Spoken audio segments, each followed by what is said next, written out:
Howdy, friend. Sam Houston here, hoping you're living in high cotton. And if you're lucky enough to be in Texas, I know you're most of the way there. Now enjoy your daily dose of Texas history and Texas pride. Howdy, friend. Welcome back to the Feed Bandit podcast and your Texas History Roundup for June 15th. In 1892, Dowie H. Tex Owens was born into a musical family in Killeen. As a young man, Tex was a cowboy and oilfield worker, but was drawn to music. From 1931 to 1941, he co-hosted the Brush Creek Follies radio show on KMBC in Kansas City and recorded the hit song Cattle Call with Decca Records in 1935, which later became a hit recording for Eddie Arnold.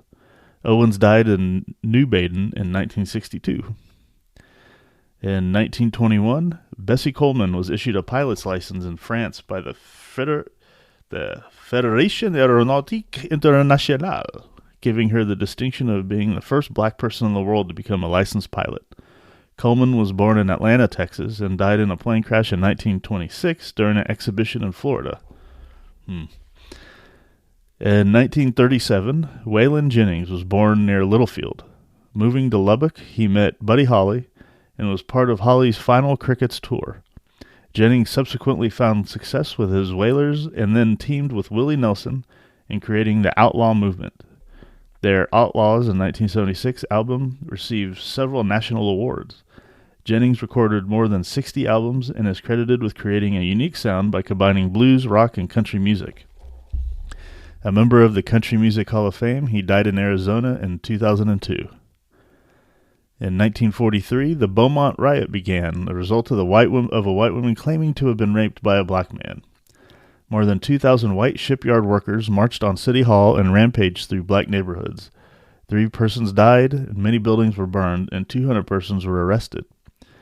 The riot ended the next day when Mayor George Gary mobilized the 18th Battalion of the Texas National Guard. Beaumont became off-limits to all military personnel. Public gatherings were canceled, and traffic was rerouted. The underlying causes for the riot were that blacks were competing with whites for skilled jobs. The Ku Klux Klan was planning a regional convention in Beaumont 2 weeks later, and the Juneteenth celebration was just 4 days away. 5 days later, 29 persons were turned over to civil authorities on criminal charges, and martial law was lifted. In 1993, former Texas Governor John Connally died in Houston. And in 2003, the San Antonio Spurs beat the New York Nets 88-77 in 7th game of the NBA Finals in San Antonio to become NBA champions for 2003, which was their second NBA championship.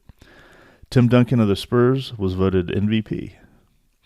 And that, my friend, was your Texas History Roundup for June 15th. Thank you so much for listening, and we'll catch you back here tomorrow on the next one. You take care. Well, there you have it. If you like our podcast, check us out at feedbandit.com. There you'll find awesome Texas First outdoors gear and apparel. Your purchase helps support the Bandits and keeps this podcast on the air, fighting for you and for Texas. Remember, preserve the tradition, protect the legacy. Until next time.